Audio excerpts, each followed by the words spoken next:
right, guys, so your homework for break is just going to be to complete 2 of these notes sheets. If you picked it up in class, then you've got it and it looks like a packet. If you didn't, then you've got the notes to do just using Google Classroom, so you could print the document if you want, or you could just do it on a separate sheet of paper. It's up to you. So what I'm going to do is I'm going to walk you through the notes, and then on the back, when we usually do guided practice in class, you're just going to be responsible for answering those questions on your own. It's going to be kind of like the homework part of it. So make sure that you scan those and submit them. Both of them. All right, so simplifying rational expressions with negative exponents. So we're still simplifying these rational expressions, but now we're being introduced to the concept of having a negative exponent. So let's talk about how this could happen. Well, if I have x squared divided by x to the 4th, remember we talked about the fact that if you have 2 bases that are the same and you're dividing, then you can just subtract those exponents to get your final answer, right? But if you do that here, you'll get negative 2. So we've got to figure out what exactly does that mean. Why do we have a negative exponent? Well, that's because what we really have here is x times x divided by x times x times x times x.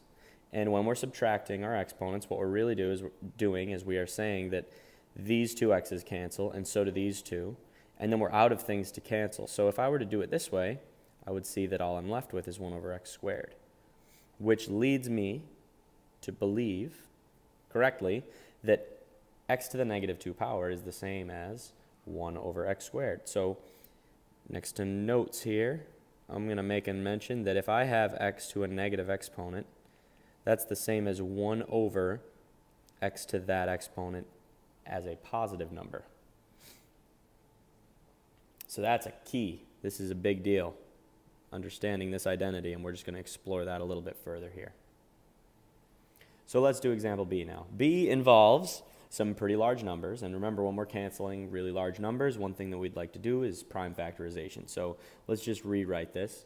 The prime factorizations of these numbers are here, and you can assume that off to the side I did a factor tree and came up with all the prime factors of these numbers, and there are the prime factorizations of 168 and 140. And I still have an a to the 3rd, a to the 5th, and a b to the negative 2, and a b. All right, so I could apply this rule, right, where I could cancel things. So I've got 7 divided by 7, that's 1. 5 divided by 5, that's 1. 2 squared divided by 2 squared is 1, and that leaves me with 1, 2 in the numerator. And now I've got terms that have the same base, so I can start subtracting exponents. So off to the side, let's just see what would happen if I did a to the 3rd divided by a to the 5th. So that would leave me with a to the negative 2 power, which, as we just discussed, would be the same as 1 over a to the 2. Okay? Now what about b? Well, b here, if I do b to the negative 2 divided by b to the 1, that's like doing b to the negative 2 minus 1, which is b to the negative 3. So what we've got here then is we've got an a squared in our denominator, and we've got a b cubed in our denominator. So what are we left with? We have a 2 in the numerator, and then we've got an a squared and a b cubed. And that's what that ends up looking like. So one thing that we notice really is what we could do here is we could say, okay, we've got this thing here that's got a negative exponent. I can take that thing and I can just move it right into my denominator, right? Because doing the subtraction rule is useful here, but here we can think of this b to the negative 2 as just being shifted right down into the denominator, because that's what's going on here. B to the negative 2 is the same as 1 over b to the 2. So I can just move that into my denominator, and then right here I'll have b times b squared, which is b to the 3rd. So that's where that b to the 3rd comes from. And that's as much as we can do with that. So one thing that I would take away from that example is I would give an example where, okay, so I've got x to the negative a power divided by x to the b power. Before I deal with this, I could transition and take this a, or x to the negative a, and move it down here and turn this into 1 over x to the b times x to the a. And now that exponent becomes positive. I'd rather do that because we have a lot of issues subtracting negative numbers, and this leaves less room for error if we just make that switch right here. So that's why I would choose to use that strategy. So with that in mind, let's do example C. We've got a lot of movement that needs to happen here, so let me draw my fraction bar. Well, this x to the negative fourth has to go to the denominator. So once it does move to the denominator, it'll become positive. Because x to the negative fourth is really just 1 over x to the fourth. But in turn, this x to the negative 5 has to come up to the numerator, so I'll have an x to the positive 5 in my numerator. The same thing here is going to happen with this y to the negative 1. That's got to go down here, so I'll have a y to the 1. But I've got to take this y to the negative 2 and move it up, so I'll have y to the 2. And one thing that you're noticing now is if you've got something like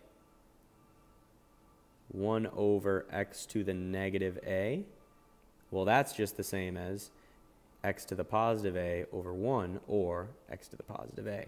So this movement rule, it works both ways. We can use it this way too. This z to the negative 1, I can move that up here. Now it's a z to the positive 1. And this z to the negative 7, I can move that down here. And now it's a z to the positive 7. And at this point, I can just use my rules, right? I could do x to the 5th divided by x to the 4th.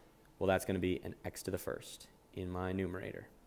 Y squared divided by y, that's going to be a y to the 1st in my numerator.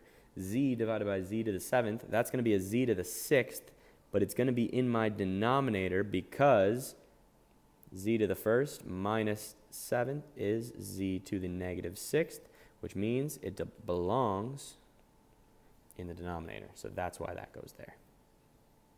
All right? So there's some practice with just moving terms with negative exponents to make things easier. And in this last example, we're just going to take this skill and we're just going to apply it to a function. So here we've got a function, g of x, which is 2 times x to the negative 1st power plus 16. So I want to evaluate g of 2. So g of 2 just means that I'm going to have to plug in a 2 everywhere that I see an x. So now I've got a 2 to the negative 1st power. And remember, by this rule over here, 2 to the negative 1st means 1 over 2 to the positive 1st. So let's use that rule. That's going to be 2 times 1 over 2 to the positive 1st.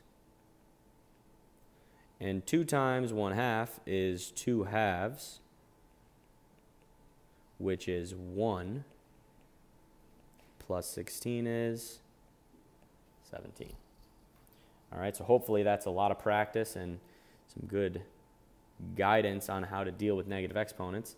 And now you should be able to do the back of this worksheet on your own, and that's the part that you're going to scan. All right, so the next thing I'm going to post is the one with rational exponents.